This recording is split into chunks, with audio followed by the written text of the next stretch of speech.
The warning came too late. Commander Tejo watched the emergency signals flood his communication screen. Red dots blinked across the star map like spreading fire. Each dot represented a dead world. Each world had held millions of lives just hours before. "Sir, we're getting reports from the outer colonies," Communications Officer Mireille said. Her voice shook as she read the incoming messages. "The Zenthari homeworld went silent 30 minutes ago. Before that, they sent one final transmission. It just said the gray death comes." Tejo stood at the observation deck of Research Station Harmony. The station floated at the edge of known space, far from Earth, in the safety of human territory. His team of 12 had volunteered for this assignment. They were here to study strange energy readings from this sector. Those same energy readings might kill them all. What about the other worlds? Mir's fingers moved across. Her control panel. The Corvon system. Dead. The trading post on Nexer 7. No response.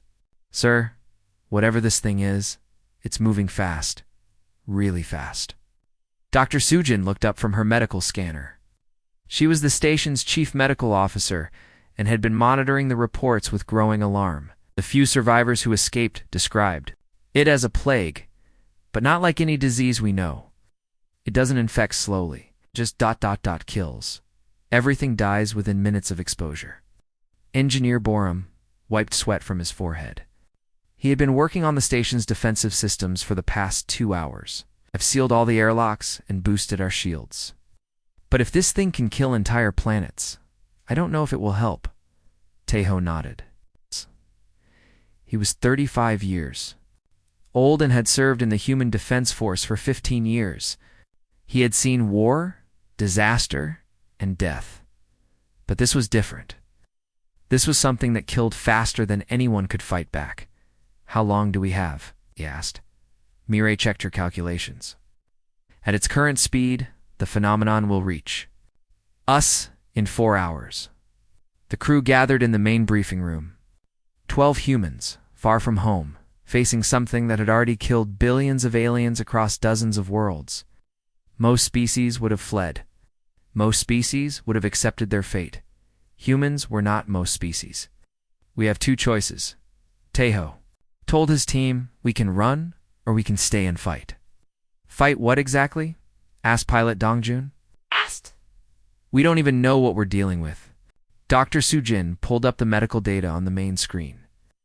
"The few escape pods we intercepted had survivors. I examined them before they died. Their cellular structure just ... stopped. Like something reached into their bodies and turned off the switch for life itself." "Magic?" Borum asked. "Advanced technology," Sujin replied, "or something we don't understand yet. But the effect is the same. Death comes instantly, and there's no way to fight it." Tejo looked at each member of his crew. They were scared. Anyone would be scared, but he saw something else in their eyes. The same stubborn spark that had driven humans to colonize hostile worlds. To fight impossible wars. To never give up when any sane species would surrender. "I vote we stay," he said. One by one, the others agreed. "Okay." Mireille would keep monitoring communications and trying to understand the phenomenon. Sujin would prepare medical countermeasures. Biorum would modify their equipment to detect and possibly resist whatever was coming. The rest would help where needed. They worked through the night. As the hours passed, more worlds went silent. The Gray Death, as the aliens called it, swept across the galaxy like a tide. Nothing could stop it. Nothing could slow it down. With 1 hour remaining, their sensors detected something approaching. It wasn't a ship or a weapon. It was something else entirely. "Energy readings are off the charts," Biorum reported, "but it's not like any energy we've seen before. It's cold, really cold." The temperature on the station began to drop. Ice formed on the windows. Their breath came out in white clouds. Then the lights flickered and went out. Emergency power kicked in, bathing everything in red light. In that crimson glow, they saw it. A figure materialized in the center of the briefing room. It was tall and thin, draped in robes that seemed to absorb light. Its face was hidden beneath a hood, but they could feel its presence like a weight pressing down on their souls. I am Vexel. The figure spoke without moving its lips. The words appeared directly in their minds. I am a Reaper of the Galactic Council of Death Shepherds. I have come to collect your souls. The crew stood frozen. This was death itself, given form and purpose. This was the thing that had killed entire civilizations. Tejo stepped forward. No, he said simply. The Reaper tilted its head. In all its eons of existence, it had never heard that word in response to death's call. You do not understand, Vexel said. Death has come for you. Your time is ended. You will come with me to the next realm. Tejo smiled. Then he began to laugh. It started as a chuckle, then grew into full laughter. The sound echoed through the station, warm and alive in the presence of death itself. You think this is funny? The Reaper asked. Yeah, actually I do, Tejo replied. You know what's really funny? You think death is something that just happens? To us, like we're supposed to lie down and accept it. Behind him, his crew began to understand. Sujin activated her medical scanners not to detect death, but to fight it. Bioram rerouted power to systems that shouldn't work but somehow did. Mireille began broadcasting a signal to any humans who might be listening, warning them, but also telling them to fight back. Humans don't do that, Tejo continued. We don't accept death. We fight it. We cure diseases that should kill us. Survive in places that should destroy us. We bring people back from the dead with our machines and medicines. Death isn't our master, it's just another problem to solve. The Reaper raised one skeletal hand. Dark energy flowed from its fingers toward Tejo. This was the power that had killed billions, the touch that ended all life. The energy struck Tejo directly in the chest. Nothing happened. In fact, Tejo looked healthier than before. His skin had more color. His eyes were brighter. He was somehow thriving in the presence of death itself. Impossible, Vexel whispered. No, Tejo said, still smiling. Just human. The Reaper tried again, pouring more power into the attack. The result was the same. Not only did Tejo resist the death touch, but his life force seemed to grow stronger. Around the station, the same thing was happening to the rest of the crew. They should have died instantly. Instead, they continued their work with renewed energy. Vexel staggered backward. In millions of years of service, nothing like this had ever happened. The fundamental laws of existence were being broken by these strange creatures who laughed at death. What are you? The Reaper asked. We're human, Tejo replied. And we don't give up. Not on each other, not on life, and definitely not to you. The Reaper's form began to fade. The cold lifted from the station.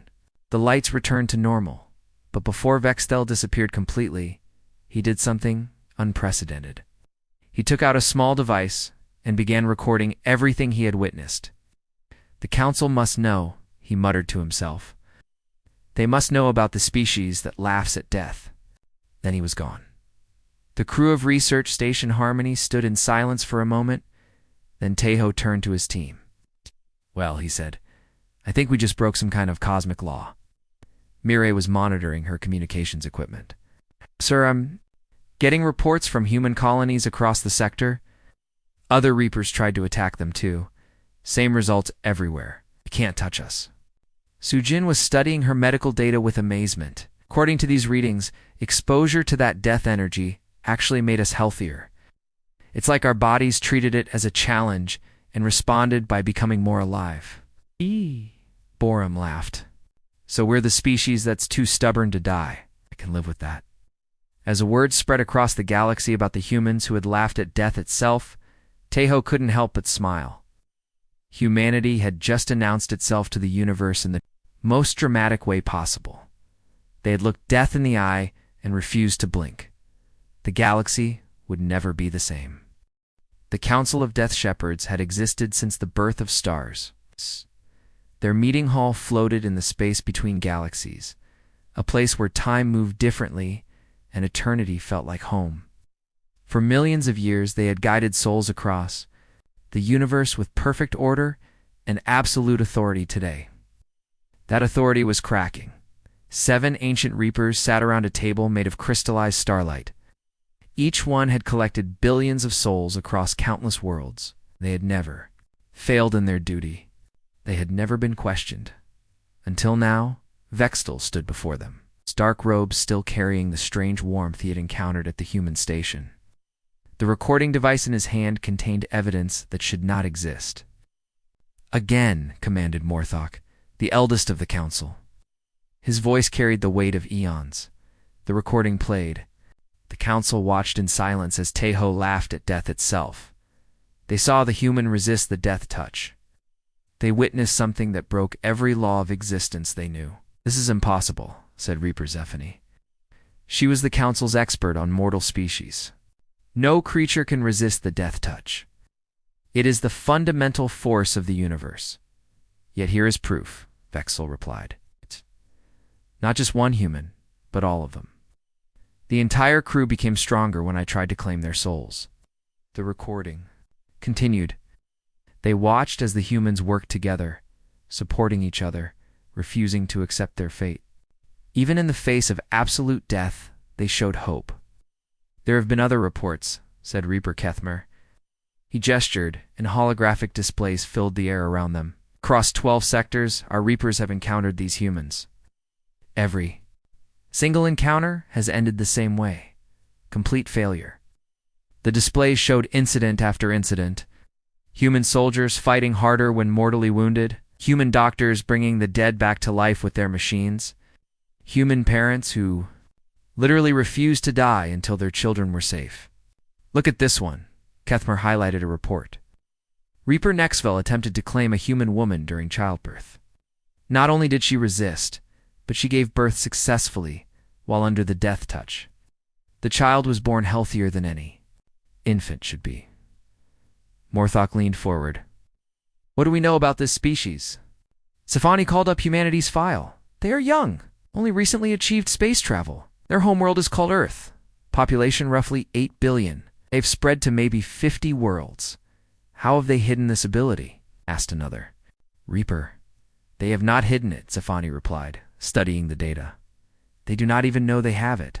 To them, fighting death is normal. They have been doing it for thousands of years." The council examined human history. They saw civilizations that should have died from plagues, wars, and disasters. Instead, humans survived and grew stronger. They saw humans create medicines to cure diseases, build machines to restart stopped hearts, and develop technologies to extend life far beyond natural limits. "They treat death as an enemy to defeat," Vextel observed, "not as a natural part of existence." "This is dangerous," Morthok said. "If other species learn of this, it could destroy the natural order. Death gives meaning to life. Without death, there is chaos."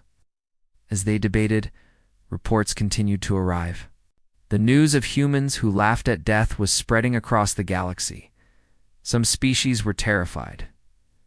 Others were fascinated. "We need to study them more closely," Zephany decided. "I will go to their worlds.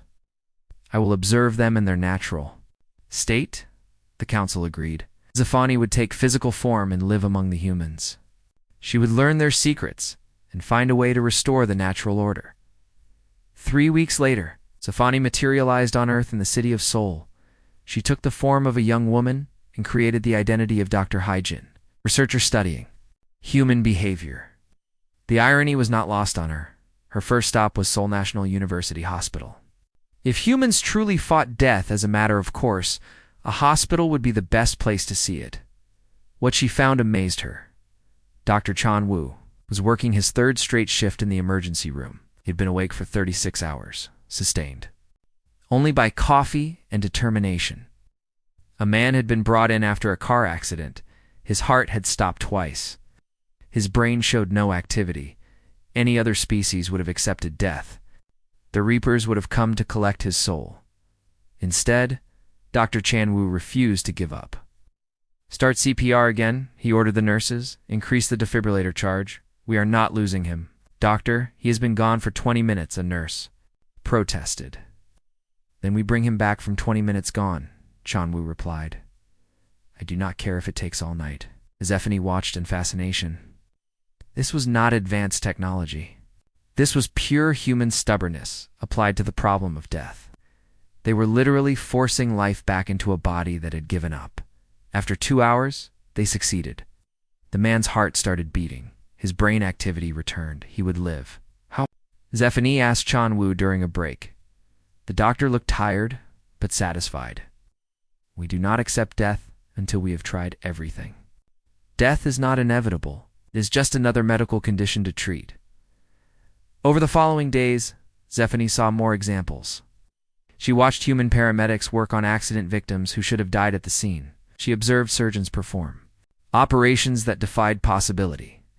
She witnessed families refuse to let their loved ones go, fighting for every extra day, every extra hour. But it was not just in hospitals. Humans applied this same attitude to everything. She visited a nursing home and met Namsik, an elderly man who was 97 years old. According to his medical records, he should have died from cancer 10 years ago, heart disease 5 years ago, and pneumonia last winter. How are you still alive? She asked him. Namsik smiled. I am not finished yet. I have books to read, grandchildren to meet, sunrises to see. Death can wait until I am ready. But surely you must fear it.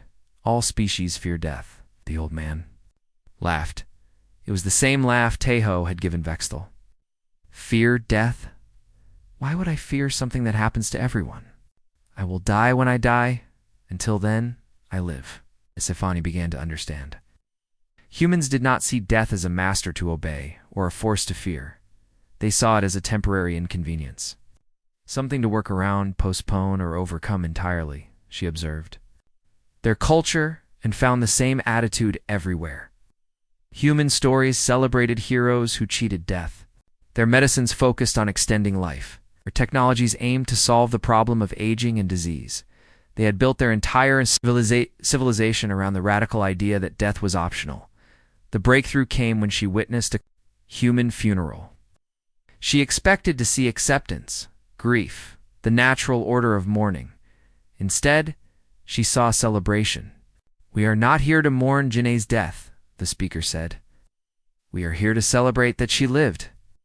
Death took her body, but it could not take what she gave us. Her love, her memory, her influence on our lives. In that way, she is still alive. Humans at the funeral shared stories, laughed at memories, and promised to carry on Janae's work. They treated death not as an ending, but as a transformation. The person was gone, but their impact continued. Zephany realized something that shook her to her core. Humans had solved the problem the Reapers thought they were solving. Death was supposed to give life meaning. But humans had found meaning in life itself. They did not need the threat of death to appreciate existence. They appreciated existence so much that they refused to let it end. When she reported back to the council, her findings created chaos. They do not fight death out of fear, she explained. They fight it out of love. Love for each other. Love for life. Love for the future they want to build. Death is not their enemy because they fear it. Death is their enemy because it takes away what they love. Morthok was disturbed. This is worse than we thought. They are not just resistant to death. They've created a philosophy that makes death irrelevant. What do we do? Asked Vex. Single quotes. Before anyone could answer, alarms began sounding throughout the council chamber. Emergency reports flooded in from across the galaxy. Sir, a messenger Reaper appeared. We have a problem. The humans are spreading. Other species are learning about them. The Crystalline Collective has requested human medical assistance. Ethereal Dominion is studying human resurrection techniques. 3 species have already banned natural death in their territories. The council looked at each other in growing horror. The human attitude toward death was spreading like a plague. And species that had accepted mortality for millions of years were suddenly questioning why they had to die. This ends now, Morthok declared. Send the full Reaper fleets. If we cannot claim human souls individually, we will exterminate them entirely. The natural order must be preserved. But Zephany had spent weeks among humans. She had seen their determination, their refusal to give up, their love for each other. I do not think that will work, she said quietly. Why not? 'Cause you are. about to threaten what humans love most, each other. And when you threaten what humans love, they do not run or surrender. She paused, remembering Taeho's laughter, Chanwoo's determination, Namsik's wisdom. They fight harder. The message reached every corner of the galaxy within hours. It was simple, direct, and terrifying to most species who heard it. The humans laugh at death. They refuse to die, learn from them, or be destroyed by them. Ambassador Kyung-mi stood. In the Grand Assembly Hall of the Galactic Federation, representatives from 300 species filled the massive chamber. Some were terrified. Others were angry. A few looked hopeful. She had not expected to become the spokesperson for humanity's greatest secret. Until last week, she had not even known it was a secret. The human delegation will now address the assembly, announced the speaker, a crystalline being whose voice rang like distant bells. Kyung-mi walked to the center platform. Around her, aliens of every shape and size watched with a mixture of fear and fascination. She was 32 years old, a career diplomat who had spent her life building bridges between species. Now she had to explain why humans were different from everyone else in the universe. Honored representatives, she began. I stand before you today not as a conqueror or a threat, but as a confused human who has just learned that apparently we have been breaking cosmic law for our entire existence. Murmurs rippled through the assembly. Some species had never heard humans speak before. Others had traded with humanity for years without knowing their true nature. We did not know that other species simply accepted death when it came to us. Fighting death is normal. It is what we do. It is who we are. The representative from the ethereal dominion stood up. He was tall and pale, with eyes like empty space. The humans are abominations against the natural order. They must be stopped before they corrupt the galaxy. Corrupt us with what? Asked the delegate from the crystalline collective. Her voice was like breaking glass. With hope? With the refusal to surrender? My people are dying from the crystal. Plague. We have accepted this for generations. But now we wonder, why must we accept it? The assembly erupted in arguments. Species that had lived in harmony for centuries suddenly found themselves on opposite sides of an impossible question. Should death be accepted or fought? While the politicians argued, the real conflict was already beginning. Captain Dongjun received the emergency transmission. While his patrol fleet was investigating strange energy readings near the outer rim, the message was from Earth Defense Command. All human ships return to defensive positions immediately. We are under attack by unknown forces. They appear to be targeting civilian populations. This is not a drill. Dongjen was the youngest captain. In the human fleet at 28 years old, his ship, the Persistence, was a small patrol vessel with minimal weapons. His crew of 15 had signed up for exploration missions, not war, but war had found them anyway. Captain, we are detecting massive energy signatures moving toward human colonies, reported Navigator Yujin. Whatever those things are, they are huge. On the main screen, Dongjun saw them. Dark shapes that seemed to absorb light itself. Ships that moved like living shadows across space. The Reaper fleet had come to end humanity once and for all. We are receiving a transmission from the lead enemy vessel, Communications Officer Yunji announced. Put it through. The image that appeared on screen was Reaper Morthok himself. His ancient voice filled the bridge like the whisper of death. Humans, you have violated the fundamental laws of existence. You have corrupted other species with your defiance of death. This ends now. Surrender, and your deaths will be swift. Looked at his crew. They were scared. He was scared too. These beings had killed entire civilizations with ease. His small ship had no chance against forces that could command death itself. He smiled. This is Captain Dongjun of the human defense ship Persistence. I have a message for you and your Reaper friends. He paused, thinking of Commander Taeho and his legendary response to the first Reaper. No, the transmission cut. Around him, his crew began to laugh. Not from madness or fear, but from the pure human joy of facing impossible odds with friends beside them. Unji sent a message to all human ships in the sector. Tell them the Reapers want us to lie down and die quietly. Tell them what we think about that. Within minutes, responses flooded in from across human space. Every ship, every station, every colony had the same reply. No, they would not surrender. They would not accept death without a fight.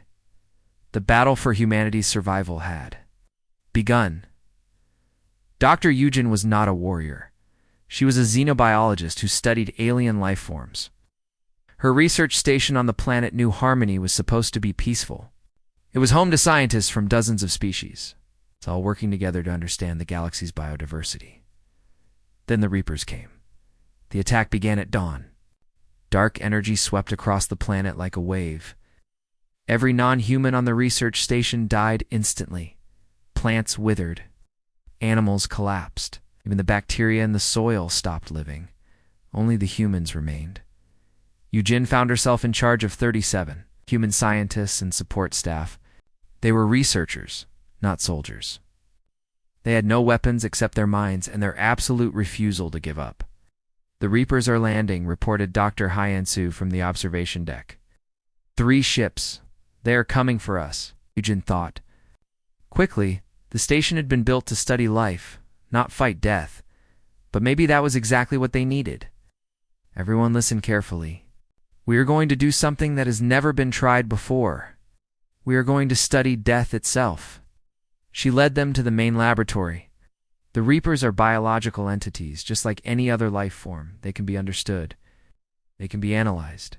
And if they can be analyzed, they can be defeated. As the Reapers entered the station, they found something unprecedented. Instead of cowering in fear, the humans were working. They had set up sensors, scanners, and recording equipment. They were treating the approach of death as a research opportunity. "Fascinating," Eugene said as she watched the lead Reaper through her instruments. "Your energy signature is not actually death. It is the absence of life force. You do not kill. You simply remove the will to live." The Reaper tried to claim her soul. Eugene felt the cold touch of death, but continued working. "Yes, I can feel it. You are trying to convince my body that it wants to die. But here is the problem.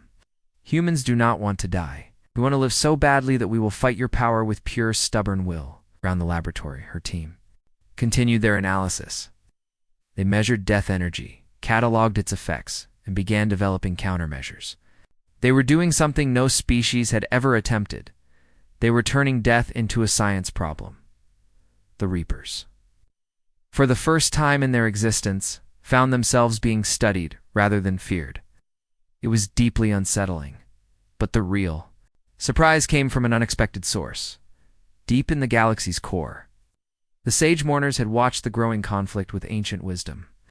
They were older than the Reapers, a species that had guided others to peaceful death for millions of years. They believed in the beauty of endings, the necessity of mortality, peace that came with acceptance. Their leader, Elder Whisper Vendings, was dying.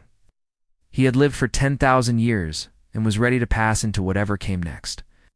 It was the natural way. It was the right way. Then Dr. Eugen's research team arrived. "Please," she said to the gathered Sage Mourners, "let us try to save him. Not because death is wrong, but because choosing when to die should be his decision, not the decision of disease." The Sage Mourners were horrified. "Ow! You would deny him the peace of natural death?" "I would give him the choice of when to find that peace." Against all their beliefs, they allowed the humans to try. Eugen and her team worked for 3 days, using techniques that combined human medicine with alien technology. They fought disease that was killing Elder. Whispered dash of dash endings. They saved him. The Elder opened his eyes and looked at Eugen with wonder. "I was ready to die.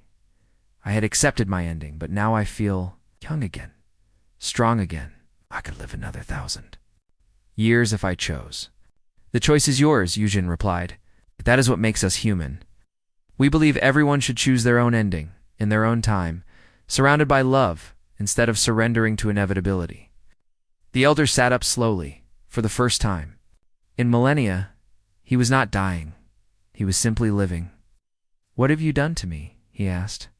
"We gave you back your choice," Eugen said. "Death will still come when you are ready for it. But now it comes as a friend you invite, not an enemy who takes you by force." The sage mourners stared in amazement as their dying leader stood up, healthy and whole. Everything they had believed about death and dying was suddenly in question. Across the galaxy, word spread. The humans had not just resisted death, they'd begun to rewrite the rules of mortality itself. They offered choice instead of fate, hope instead of acceptance, love instead of fear. The Reaper fleets, designed to bring swift death to an entire species, found themselves facing something they had never encountered before. A species that grew, stronger when threatened. A species that turned every attack into a reason to fight harder. A species that looked at the end of everything and said, "Not today." The war for the future of death itself had truly begun. The Council of Death Shepherds was breaking apart, for the first time in their eternal existence. The Reapers could not agree on their purpose. Half wanted to destroy humanity completely. The other half had begun to question everything they believed about death. Vextal stood in his private chamber, staring at reports from across the galaxy. Every attack on human worlds had failed. Not just failed, but backfired.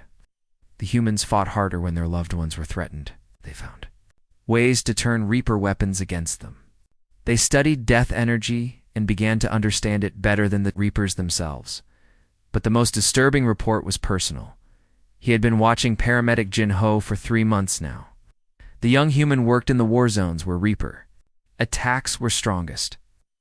Every day, Jin-Ho ran toward death to save lives. He worked 18-hour shifts, slept in bombed buildings, and ate emergency rations. He should have been exhausted, broken, defeated.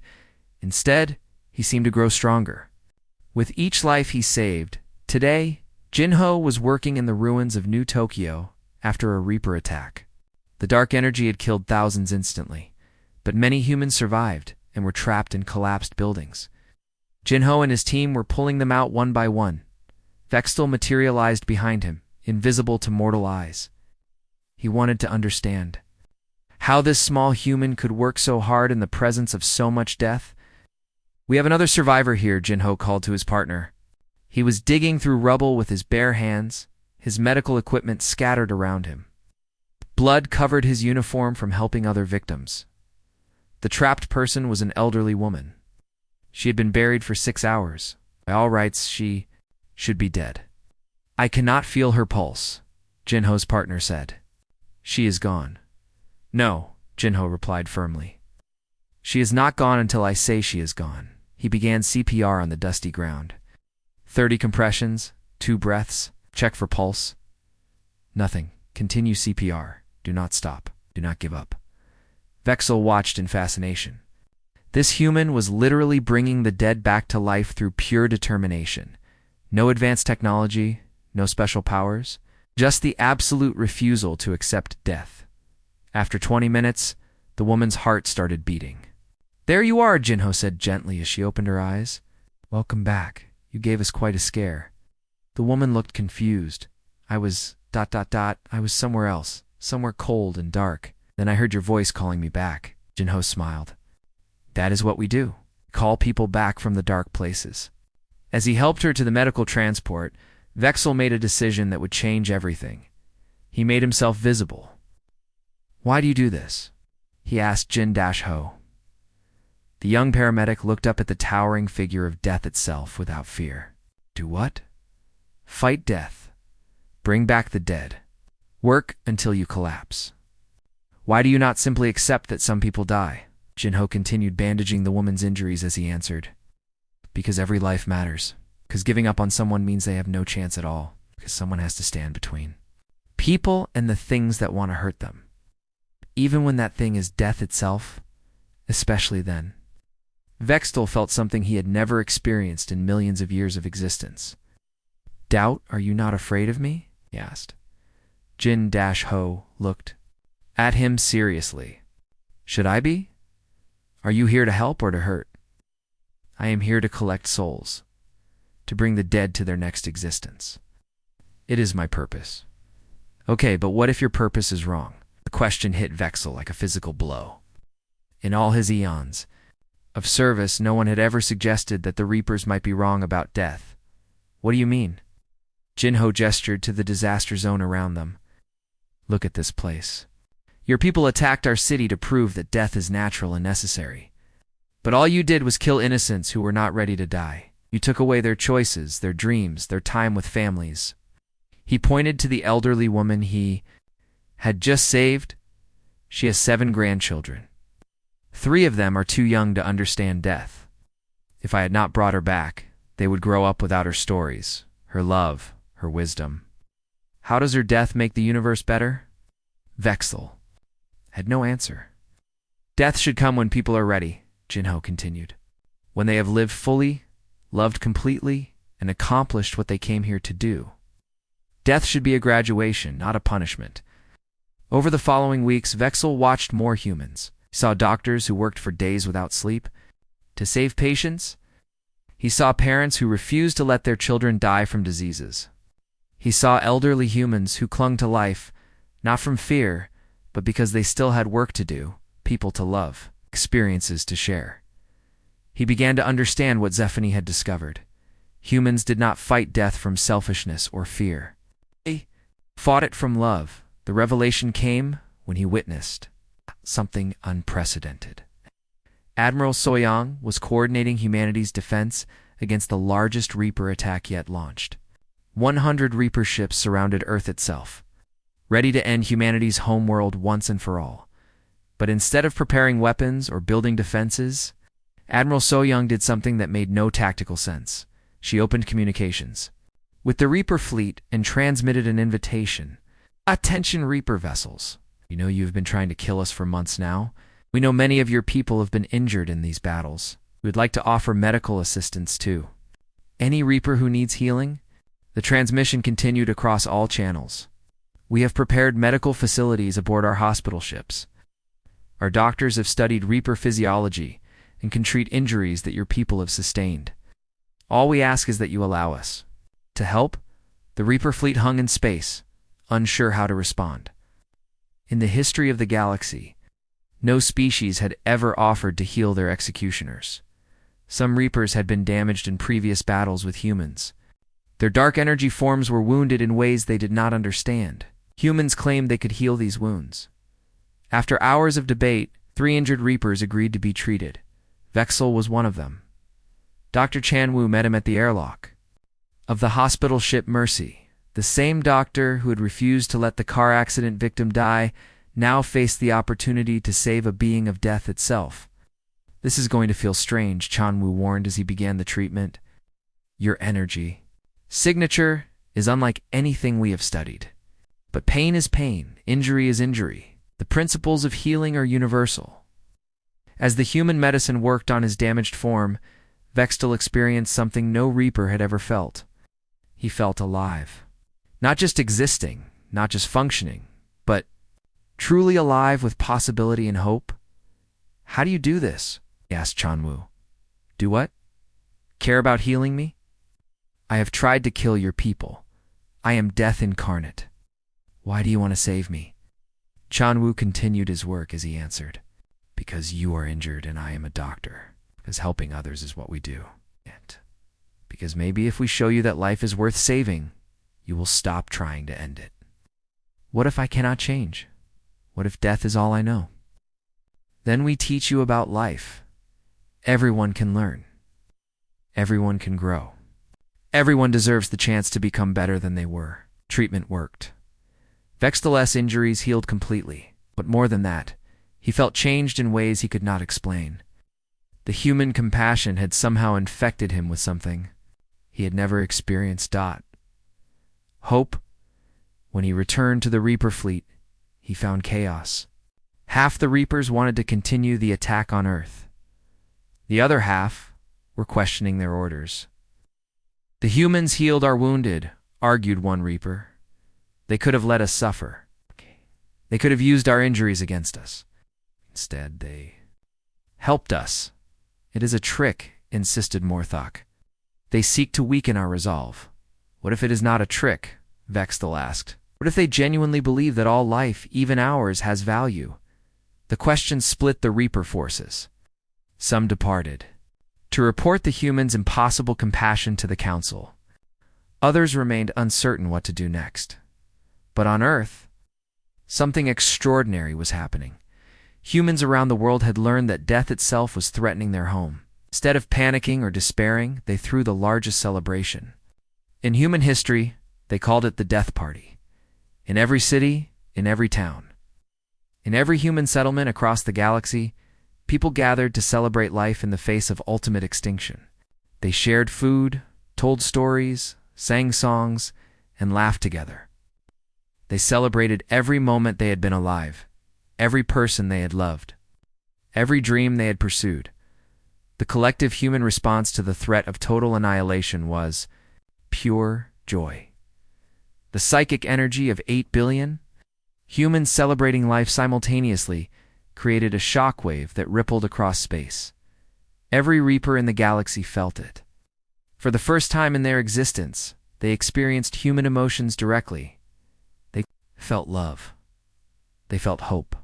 They felt the incredible, irrational, beautiful human refusal to let fear win. Many Reapers found themselves crying, though they had no tears. Others felt their cold hearts beat with warmth they had never known. Some began to laugh, understanding. Finally, Tejo had laughed at death. It was not mockery, it was joy. It was the celebration of being alive. In the council chamber, Morthok felt the wave of human emotion wash over him. For a moment, he remembered what it felt like to be alive, rather than simply existing. He remembered why life was precious, why it was worth preserving, why death should be a choice, rather than an inevitability. Then he crushed those feelings. The final battle did not happen on a battlefield. It happened in room 247 of Seoul General Hospital, where Dr. Chenwu was trying to save the life of a dying Reaper. Zephany had collapsed during the psychic shockwave from humanity's death party. The wave of pure life energy had overloaded her death-based existence. She was dying, and for the first time in her eternal life, she was afraid. "Please," she whispered to Dr. Chenwu as he worked over her fading form, "I do not want to cease existing. I have just learned what it means to hope." Chenwu had been working for 6 hours straight. His medical equipment was not designed for beings of pure energy. His techniques had never been tested on entities that existed outside normal space and time. By every logical measure, this was impossible. He refused to accept impossible.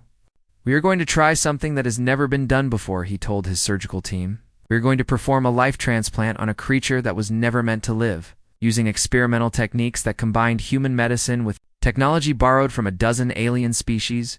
Chenwu began the most important operation of his career. He was not just trying to save one Reaper. He was trying to prove that death itself could choose life. In the observation room above the surgery, an extraordinary gathering watched the procedure. Commander Tejo stood beside Elder Whisper of Endings, the sage mourner leader who had been saved by human medicine. To Admiral Soyoung monitored reports from across the galaxy. Ambassador Kyung Mi prepared for what might be humanity's final diplomatic mission, in Vextal. The first Reaper to encounter human defiance watched his fellow council member fight for her existence. "Will she survive?" he asked Chenwu during a brief break. "I do not know," the doctor replied honestly. "But I know that giving up guarantees failure. As long as we keep trying, there is hope." The operation took 12 hours. 12 hours of human stubbornness applied to the problem of death itself. Chenwu used techniques that should not work, performed procedures that defied physics, refused to accept that some patients could not be saved. Finally, Zephany's SNHR signature stabilized. Her form became solid. For the first time since her creation eons ago, she had a heartbeat. She opened eyes that now held tears. "I am alive," she whispered in wonder. "I can feel life flowing through me. I can feel hope, joy, love. How is this possible?" Because Chenwu said gently, "Everyone deserves the chance to choose life over death, even death itself." The news of Zephany's transformation spread instantly across the galaxy. A Reaper had chosen to live. Death itself had embraced life. The impossible had become reality. In the council chamber, Morthok raged against the violation of cosmic law, but his voice was drowned out by something unprecedented. Reaper after Reaper was stepping forward to renounce their death-bringing mission. They wanted what Zephany had found. They wanted to feel alive. The ancient system was crumbling. Commander Teho, the human who had first laughed at death, requested an audience with the full council. This time, he did not come as a victim to be claimed. He came as an equal, offering a solution. Honored Reapers, he began, standing in the center of the cosmic chamber. We have been fighting because we misunderstood each other, he thought. Death was a law that must be obeyed. We thought death was a problem that must be solved. Both of us were partially right and partially wrong. He gestured to Zephany, who stood beside him, radiating life energy that had never existed before. Death is not evil. Death is not good. Death simply is, but it should not be inevitable. It should not be forced upon those who are not ready. It should be a choice made with wisdom, surrounded by love, when life's work is truly complete. Morthok tried to interrupt, but Teho continued. We propose a new covenant. Death and life working together. Reapers and humans cooperating instead of fighting. Death becomes not an ending imposed by cosmic law, but a graduation earned through a life fully lived. He looked directly at each member of the council. You have guided souls for millions of years. You understand the cosmos in ways we never could, but we understand something you have forgotten. We understand the value of each individual life, the importance of choice, the power of hope. Elder Whisper Vending stepped forward. The ancient sage mourner had been observing the proceedings with growing wonder. I have lived for 10,000 years, he said. I was ready to die because I thought my purpose was finished. But these humans showed me that death should not come because we grow tired of living. It should come when we have given everything. We have to give when we are ready to pass our wisdom to the next generation. He looked at the assembled reapers with eyes that held both ancient wisdom and newfound hope. What if our purpose was never to end life, but to help it find meaning? What if death is not a failure but a completion? To accept death, but to embrace life so fully that when death finally comes, it comes as a friend. The council chamber fell silent. For eons, they had defined themselves as bringers of death. Now they were being asked to become guardians of life. Vexthel, who had experienced human healing and compassion, was the first to speak. I accept this new covenant. I choose to help life flourish rather than simply end it. One by one, other reapers agreed. They were tired of being feared. They wanted to be helpful. They wanted to feel the warmth of life that Zephany now radiated.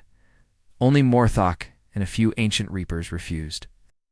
This is madness, Morthok declared. Without death, there will be chaos. Suffering will be prolonged. The natural order will collapse. Teho smiled. We are not eliminating death. We are making it meaningful. Death will still come to everyone eventually, but it will come as a choice made in wisdom, not a sentence imposed by fate. The new system took years to implement across the galaxy.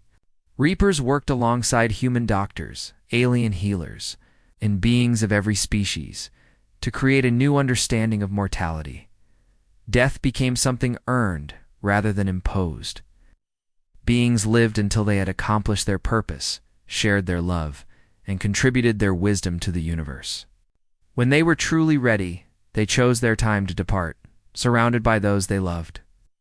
With the knowledge that their lives had mattered, premature death from disease, violence, or despair became the enemy of all civilized species. The combined knowledge of humans and reapers led to medical breakthroughs that eliminated most forms of suffering. Wars became rare because the value of each life was recognized across the galaxy. Some beings chose to live for centuries, continuing to learn and grow and contribute. Others, having found their purpose early, chose to depart young but fulfilled. The choice was theirs. 5 years after the first encounter between Teho and Vexthel, the two friends worked together in a hospital that served both the living and the dying. Vexthel had learned human medicine. Teho had learned to sense when someone was truly ready for their next journey. When death came, it came gently by choice, surrounded by love and hope rather than fear and inevitability. The transformation was symbolized by an elderly human grandmother named Malia. She had lived 93 years, raised 4 children, helped them raise 12 grandchildren, and seen 3 great-grandchildren born healthy and happy. She had accomplished everything she wanted to accomplish. She had loved everyone she wanted to love. She had shared all the wisdom she had to give. She was ready. Vextel came to her bedside. No longer a figure of terror, but a gentle guide. His form now radiated warmth instead of cold. His presence brought peace instead of fear. "Thank you for waiting," Malaya said to him with a smile. "I was not quite finished living yet." Vextel, who had learned to smile from watching humans, smiled back. "Thank you for teaching us that the best deaths come after the best lives." As Malaya peacefully chose her time to go, surrounded by her family and filled with love, she represented the new way. Death as completion, not failure. Death as graduation, not punishment. Death as a friend welcomed after a life fully lived. Her final words, heard across the galaxy through the communications network, became the motto of the new age. I lived well. I loved much. I am ready for whatever comes next. The phrase spread to every world, every species, every being in the galaxy. It represented humanity's greatest gift to the universe, the knowledge that death was not the opposite of life, but its natural completion. That fighting death was not about avoiding the inevitable, but about making sure that when the inevitable came to someone who had truly lived, and in hospitals and healing centers across the galaxy. The old saying took on new meaning. Death came for him, he laughed. The Reapers took notes and left. But now the notes were different. Instead of recording failures to claim souls, they recorded lives well lived, love freely given, and the beautiful human truth that had changed everything. Everyone deserves the chance to live fully before they die peacefully. The universe had learned to laugh with joy instead of crying with fear and death. Transformed by human stubbornness and love, had become not an ending, but a beginning.